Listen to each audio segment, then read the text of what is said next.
মহান শিল্পী জুবিন গাৰ্গৰ মহাপ্ৰয়াণ আৰু আমি আছোঁ এতিয়া সেই শ্মশানথলীত সেই অন্ত্যেষ্টিক্ৰিয়াস্থলীত আৰু অন্ত্যেষ্টিক্ৰিয়াস্থলীত ইতিমধ্যে লোকে লোকাৰণ্য হৈ পৰিছে বিভিন্ন প্ৰান্তৰ পৰা বহু লোক আহিছে আৰু আমি দেখুৱাইছোঁ বিভিন্ন দাদা মাত্ৰ 1 মিনিটৰ কাৰণে আপোনাক পাওঁ যদি আমি ক'ৰ পৰা আহিছিলে আপুনি অকণমান এইফালে বেয়া নাপায় যদি 6 মাইলৰ পৰা হয় জুবিনদাৰ বাবে অলপ হয় হয় জুবিনদাৰ বাবে আহিছোঁ আৰু ভাবিব নোৱাৰা এটা মানে ক্ষতি আমাৰ গোটেই অসমবাসীৰ কাৰণে ভাৰতবাসীৰ কাৰণে জুবিনদা ছাইড বিলীন হৈ গ'ল কিন্তু জুবিনদা বিলীন হোৱাৰ এই সময়ৰ পৰা আমাৰ অন্তৰাত্মাত কি কাৰণত মৃত্যু হ'ল যিবোৰ ভিডিঅ' ওলাই আছে সন্দেহৰ অৱকাশ যথেষ্ট আছে গতিকে আমি ইয়াতে এৰিব লাগিব নে সেইসকল কাল্পিত যি আমাৰ জাতিটোক এক প্ৰকাৰ অন্ধকাৰত ডুবাই গ'ল তেওঁলোকক আমি বিচাৰ কৰিব লাগিব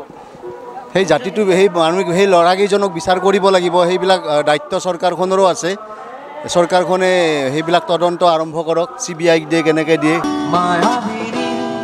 ৰাতেৰ বুকু দেখা পালো তোমাৰ